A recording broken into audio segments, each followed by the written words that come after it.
प्रिय छात्रों, आज की क्लास में जैसा कि आप लोग इसके पहले निर्वाचन आयोग के संबंध में 2 क्लासेज आप लोग पढ़ चुके हैं और आज की क्लास में निर्वाचन सुधार समितियों के संबंध में हम चर्चा करेंगे। अब इस निर्वाचन, जैसे कि क्वेश्चन अक्सर आपकी परीक्षाओं में आ जाता है कि कौन सी समिति निर्वाचन से संबंधित है या निर्वाचन सुधार से संबंधित है, तो इसी में 3-4 समितियों का निर्माण किया गया जो निर्वाचन संबंधी सुधार करने के संबंध में अपनी रिपोर्ट प्रदान किया था।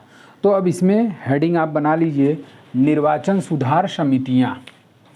हेडिंग हो जाएगा आपका निर्वाचन सुधार समितियां।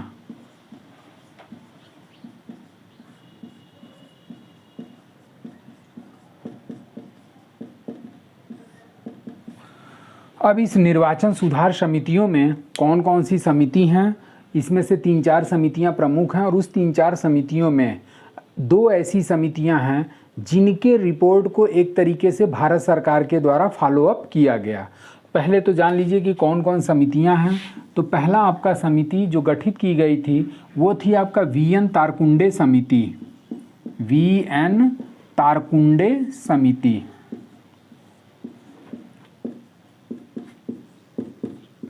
और इस वीएन तारकुंडे समिति का गठन किया गया था आपका 1980 में। 1980। जो दूसरी निर्वाचन सुधार समिति है वो है आपका दिनेश गोस्वामी समिति। दिनेश गोस्वामी समिति। और इस दिनेश गोस्वामी समिति का गठन किया गया था आपका 1990 में। इसका गठन किया गया 1990। तीसरा जो निर्वाचन सुधार संबंधी समिति का गठन किया गया वो थी आपका संथानम समिति। संथानम समिति। और इस समिति का गठन किस वर्ष किया गया, तो इसका गठन किया गया था 1998 में। और चौथी जो समिति का गठन किया गया वो आपका है इंद्रजीत समिति। इंद्रजीत समिति। और इस इंद्रजीत समिति का गठन भी आपका 1998 में ही किया गया।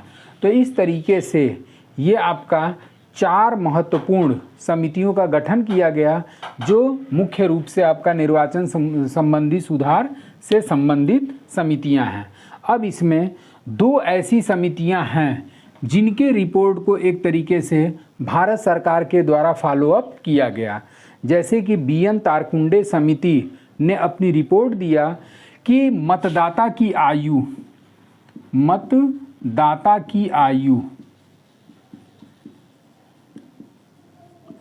21 वर्ष से घटाकर 18 कर दिया जाए। 21 वर्ष से घटाकर कितना कर दिया जाए, 18 वर्ष कर दिया जाए। 18 वर्ष कर दिया जाए। और इस चीज़ को भारत सरकार के द्वारा फॉलोअप भी किया गया। और जब फॉलोअप किया गया तब जाकर के 61वां संविधान संशोधन हुआ। 61वां संशोधन 1989 में हुआ। और जब 1989 में 61वां संविधान संशोधन हुआ तो इसी 61वां संविधान संशोधन के द्वारा वीएन तारकुंडे के समिति ने जो सिफारिश किया था कि मतदाता की आयु 21 वर्ष से घटाकर 18 वर्ष कर दी जाए, तो इसी सिफारिश को 61वां संविधान संशोधन 1989 द्वारा भारत में मतदाता की आयु 21 वर्ष से घटाकर 18 वर्ष कर दिया गया। अब इसमें दूसरा ये समिति आपकी आती है दिनेश गोस्वामी समिति। और इस दिनेश गोस्वामी समिति के द्वारा ये सिफारिश की गई कि ईवीएम का प्रयोग हो। ईवीएम का प्रयोग, इलेक्ट्रॉनिक वोटिंग मशीन का प्रयोग किया जाना चाहिए। दूसरा इन्होंने सिफारिश किया कि मतदाता पहचान पत्र हो, वोटर आईडी हो। वोटर आईडी हो। उसके बाद से इन्होंने तीसरा ये कहा कि चुनाव याचिका की शीघ्र सुनवाई हो। चुनाव याचिका की शीघ्र सुनवाई। शीघ्र सुनवाई। तो इस तरीके से इन्होंने इन 3 पॉइंट्स को सुधारने की बात कहा कि अब भारत में बैलेट पेपर को समाप्त करके उसकी जगह पर ईवीएम मशीन का प्रयोग किया जाए। उसके बाद से प्रत्येक भारतीय मतदाता का एक फ़ोटो मतदाता पहचान पत्र हो। और तीसरा इन्होंने कहा कि चुनाव याचिका पर शीघ्र सुनवाई हो। अब थोड़ा सा इस पे आपका स्टैटिक जीके से रिलेटेड क्वेश्चन बन जाता है कि ईवीएम का प्रयोग। तो ईवीएम के प्रयोग के संबंध में हम थोड़ा सा ईवीएम के बारे में जान लेते हैं कि ईवीएम होता क्या है। तो ईवीएम का फुल फॉर्म जो है वो है आपका electronic voting machine. EVM full form हो गया इलेक्ट्रॉनिक वोटिंग मशीन। और भारत में जिस इलेक्ट्रॉनिक वोटिंग मशीन का यूज किया जा रहा है उसका संस्करण कौन सा है? तो इसका जो संस्करण है वो M3 है। ईवीएम का जो भारत में प्रयोग किया जाता है उसका संस्करण या मॉडल कौन सा है? M3 मॉडल है। अब इस ईवीएम का आविष्कार किसके द्वारा किया गया था? एक क्वेश्चन ये बन जाता है कि ईवीएम का आविष्कार किसके द्वारा किया गया था? तो ईवीएम का आविष्कार करने वाले व्यक्ति थे M.V. हनीफा। उसके बाद इस ईवीएम का प्रथम प्रदर्शन कब किया गया? तो इसका प्रथम प्रदर्शन किया गया था 1979 में। 1979 ईस्वी में इस ईवीएम मशीन का प्रदर्शन किया गया था। और इसका पहला प्रयोग कब किया गया? तो इसका प्रथम प्रयोग जो भारत में किया गया था, अगला पॉइंट में आपका हो जाएगा प्रथम प्रयोग। तो ईवीएम का जो प्रथम प्रयोग हुआ था वो आपका 1982 में हुआ था। 1982 में। और किस स्टेट में किया गया था? तो केरल में। और वो केरल में थरूर विधानसभा थी। थरूर विधानसभा। और इसी थरूर विधानसभा में पहली बार 1982 में भारत में इलेक्ट्रॉनिक वोटिंग मशीन का प्रयोग किया गया। उसके बाद गोवा एक ऐसा राज्य है जो जून 99 में संपूर्ण मतदान ईवीएम से कराया था। तो अगला पॉइंट आपका गोवा। और गोवा 1999 में संपूर्ण मतदान ईवीएम से कराने वाला राज्य है। संपूर्ण मतदान कराया। उसके बाद से जो अगला पॉइंट बन जाता है कि लोकसभा में ईवीएम का प्रयोग किस वर्ष किया गया? तो अगला पॉइंट आप नोट कर सकते हैं कि लोकसभा में ईवीएम का प्रयोग, लोकसभा में ईवीएम का प्रयोग।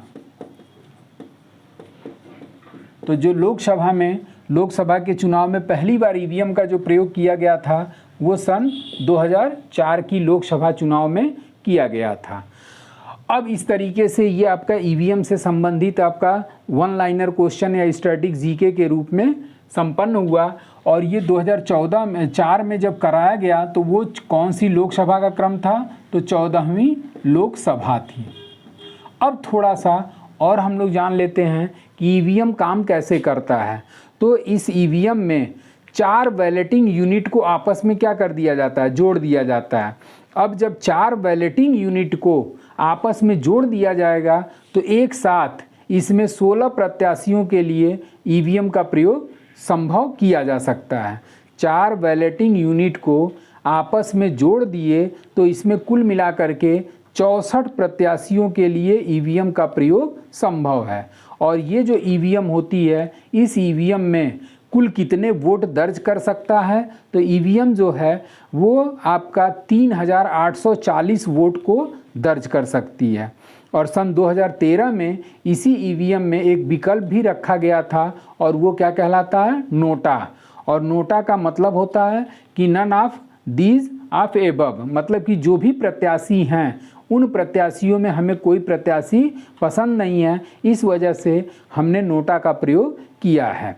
और सबसे पहला प्रयोग नोटा का जो विकल्प रखा गया था उस नोटा का प्रयोग करने वाला पहला राज्य था आपका छत्तीसगढ़ विधानसभा चुनाव। तो इस तरीके से आपका इलेक्ट्रॉनिक वोटिंग मशीन से जो भी स्टैटिक जीके के रूप में जो क्वेश्चंस बनते हैं, ये पहला क्वेश्चन आपका ये हो जाता है कि ईवीएम का भारत में प्रयोग होने वाला संस्करण कौन सा है? तो M3 संस्करण है। इस ईवीएम का आविष्कारक कौन था? तो MV हनीफा। और इस ईवीएम का पहली बार प्रदर्शन 1979 में किया गया और प्रथम प्रयोग 1982 में केरल की थरूर विधानसभा चुनाव में ईवीएम का पहली बार प्रयोग किया गया था। गोवा एक पहला भारत का राज्य है जो 1999 में संपूर्ण मतदान ईवीएम के माध्यम से कराया। उसके साथ साथ ये भी इम्पॉर्टेंट क्वेश्चन बन जाता है कि लोकसभा में पहली बार ईवीएम का चुनाव ईवीएम से चुनाव कब संपादित कराया गया था? तो पहली बार सन 2004 में जब 14वीं लोकसभा का चुनाव हुआ तो उसी 14वीं लोकसभा के चुनाव में पहली बार ईवीएम का प्रयोग किया गया था। अब इस पर कुछ और क्वेश्चंस आपके निर्वाचन आयोग पर बन जाते हैं कि उसमें यह है कि शुरुआत में महिलाओं को निर्वाचन में शामिल होने का अधिकार नहीं प्राप्त था या महिला जो होती थी उनको वोट देने का अधिकार नहीं प्राप्त था। अब इसके लिए सर्वप्रथम लीडिया चैपिन ने इसके संबंध में सर्वप्रथम बात उठाया कि महिलाओं को भी मतदान करने का अधिकार दिया जाना चाहिए, मतदान का अधिकार प्राप्त हो। जब इन्होंने सर्वप्रथम इस तरीके से आवाज़ उठाया लीडिया चैपिन ने कि महिलाओं को भी मतदान देने का अधिकार प्राप्त होना चाहिए, तब जाकर के ये लीडिया चैपिन जो थी ये किस देश की थी? USA की एक महिला थी। और इसी USA की महिला लीडिया चैपिन ने महिलाओं को मतदान में शामिल होने के संबंध में संघर्ष अपना जारी किया। जब जारी किया तब जाकर के ये मोस्ट इम्पॉर्टेंट क्वेश्चन बनता है, प्रथम देश जिसने महिलाओं को मताधिकार दिया, प्रथम देश जिसने महिलाओं को मतदान का अधिकार दिया, मतदान का अधिकार दिया, तो इसका आंसर हो जाएगा आपका न्यूजीलैंड। और न्यूजीलैंड विश्व का पहला ऐसा देश है जिसने अपने देश में महिलाओं को मताधिकार प्रदान किया। और ये किस सन में प्रदान किया? तो ये किया था आपका 1893 ईस्वी में। तो इस तरीके से विश्व का पहला देश न्यूजीलैंड जिसने महिलाओं को मताधिकार देने का अधिकार दिया वो न्यूजीलैंड है। और किस सन में दिया? 1893 ईस्वी में। उसके साथ साथ कुछ और क्वेश्चन बन जाते हैं कि प्रथम मुख्य निर्वाचन आयुक्त कौन हुआ? भारत का प्रथम मुख्य निर्वाचन आयुक्त,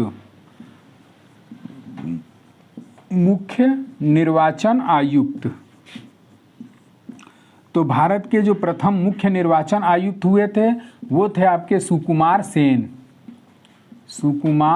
सेन। अब अगला क्वेश्चन इसमें बन जाता है कि भारत का प्रथम महिला मुख्य निर्वाचन